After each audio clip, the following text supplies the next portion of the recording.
Bienvenue sur ma chaîne Investir. Avez-vous déjà ressenti la frustration d'étudier pendant des heures sans résultat satisfaisant? Vous vous demandez peut-être comment rendre votre temps d'étude plus efficace et productif? Eh bien, vous êtes au bon endroit.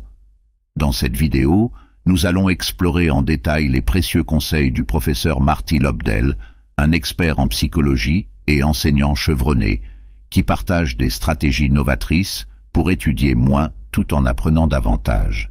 Restez avec nous si vous cherchez à révolutionner votre approche d'apprentissage. Ne manquez pas cette vidéo. Cliquez sur le bouton « S'abonner » si cela n'est pas encore fait et activons ensemble le potentiel de votre cerveau. 1. Gestion du temps d'étude. Le premier point met en avant la gestion efficace du temps d'étude selon les conseils du professeur Marty Lobdell.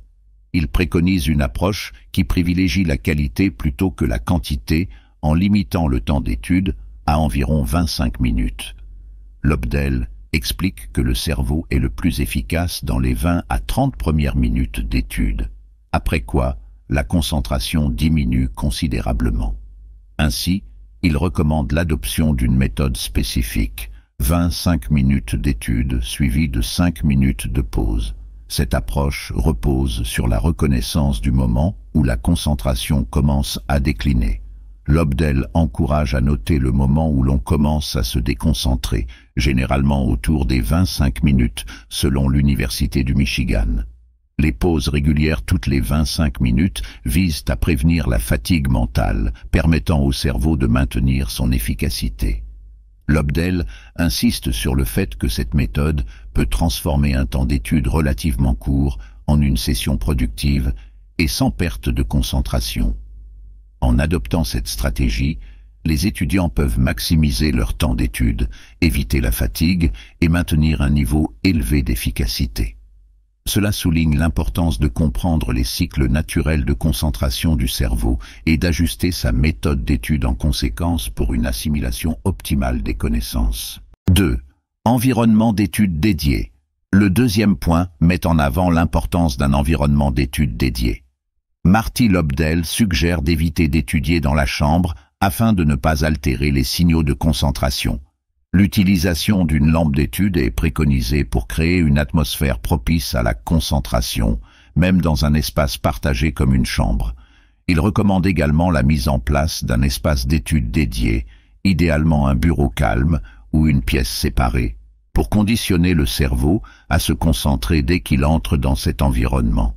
Cette stratégie vise à établir une association mentale entre cet espace spécifique et la concentration, renforçant ainsi l'efficacité de l'apprentissage. En suivant ces conseils, l'étudiant peut créer un cadre qui favorise une concentration maximale lors des sessions d'études. Cette approche repose sur l'idée que l'environnement physique joue un rôle crucial dans la préparation mentale à l'étude. En ayant un espace dédié, l'étudiant peut signaler à son cerveau qu'il est temps de se concentrer, améliorant ainsi la qualité et la productivité de son temps d'étude. La lampe d'étude agit comme un signal visuel, contribuant à instaurer une routine cognitive qui favorise la concentration. Globalement, la création d'un environnement propice à l'étude sert de catalyseur pour maximiser l'efficacité de l'apprentissage. 3. Compréhension des concepts plutôt que des faits. Le troisième point met en lumière l'importance de privilégier la compréhension des concepts plutôt que la simple mémorisation de faits. Marty Lobdell distingue entre ces deux formes d'apprentissage, soulignant que la mémorisation de faits isolés est souvent éphémère, tandis que la compréhension profonde des concepts offre une base solide et durable. L'idée fondamentale réside dans le fait que le simple rappel d'informations ne garantit pas la compréhension. Lobdell encourage les étudiants à aller au-delà de la mémorisation en expliquant les concepts avec leurs propres mots. Cette démarche active favorise une assimilation plus profonde des informations. Si les faits peuvent être recherchés, la compréhension approfondie des concepts offre une perspicacité qui va au-delà de la simple répétition de données. Lorsqu'il mentionne l'utilisation de mnémotechniques pour mémoriser des faits, Lobdell suggère de les appliquer uniquement lorsque la mémorisation est impérative, par exemple pour des dates ou des détails spécifiques. En privilégiant la compréhension des concepts, l'étudiant renforce sa capacité à expliquer les informations avec ses propres mots, un signe clair d'assimilation profonde. Ainsi, le point central de ce conseil est de promouvoir une approche active de l'apprentissage, axée sur la compréhension et l'application des concepts, pour une rétention à long terme et une utilisation efficace des connaissances. 4. Études en groupe et enseignement aux autres. Le 4e point souligne l'importance de ne pas étudier en isolement, mais plutôt de privilégier l'étude en groupe. Marty Lobdell met en avant le concept de la malédiction du savoir, où les enseignants, immergés dans leur expertise, peuvent avoir du mal à expliquer les concepts de manière simple. Pour contrer cela, l'étude en groupe offre une opportunité de diversifier les perspectives et d'expliquer les idées de manière plus accessible. En encourageant l'enseignement aux autres au sein du groupe, Lobdell souligne que l'acte d'enseigner renforce la compréhension personnelle. En tentant d'expliquer un concept à un camarade, on développe une compréhension approfondie du sujet. Cela va au-delà de la simple récitation de faits et favorise une intégration plus profonde des connaissances.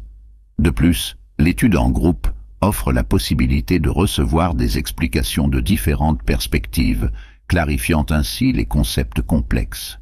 Elle crée également un environnement propice à la responsabilité mutuelle, stimulant la discipline individuelle pour maintenir le rythme d'étude.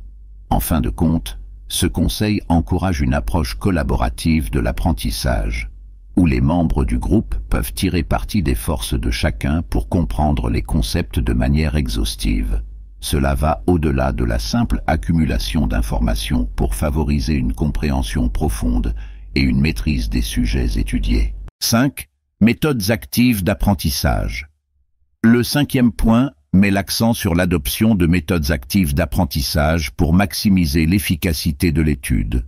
Marty Lobdell recommande une approche séquentielle, où le processus d'étude est segmenté en différentes étapes pour optimiser la concentration et la rétention d'informations.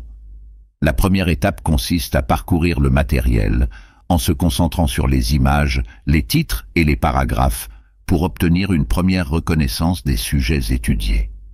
Cette approche prépare mentalement l'étudiant au contenu qu'il va assimiler. La deuxième étape, la récitation, implique de fermer les yeux après avoir lu un ou plusieurs paragraphes et de restituer l'information avec ses propres mots. Cela vise à évaluer la compréhension et à renforcer l'apprentissage par une répétition active. L'utilisation de pauses régulières est la troisième étape visant à éviter la fatigue mentale. Lobdell recommande des pauses de 5 minutes, permettant au cerveau de se régénérer et de maintenir l'efficacité lors des sessions d'études. Enfin, la dernière étape consiste en une récompense significative à la fin de la session d'études. Cette approche positive renforce l'association entre l'effort d'étude et une récompense, encourageant une attitude positive envers l'apprentissage. En combinant ces étapes, Lobdell propose une méthode holistique qui va au-delà de la simple répétition, favorisant une compréhension approfondie et durable du matériel d'étude. Cette approche séquentielle encourage une utilisation plus stratégique du temps d'étude, maximisant ainsi l'efficacité globale de l'apprentissage. Voilà, nous avons parcouru ensemble des conseils puissants et innovants du professeur Marty Lobdell pour transformer votre façon d'étudier. Maintenant, comment intégrer ces stratégies dans votre routine quotidienne et récolter les bénéfices d'une étude plus efficace? N'oubliez pas de mettre en pratique la méthode des 25 minutes d'étude suivie de courtes pauses, de créer un environnement d'étude dédié, de privilégier la compréhension des concepts, de favoriser l'étude en groupe et enfin d'adopter des méthodes actives d'apprentissage. Cette démarche n'est pas seulement une révolution dans votre approche académique, mais également une invitation à redéfinir votre relation avec l'apprentissage. Alors, quel conseil vous a le plus interpellé? Mettez-les dans les commentaires. N'oubliez pas de partager vos expériences aussi dans les commentaires et de vous abonner pour ne rien manquer des futurs contenus. À très bientôt sur la chaîne.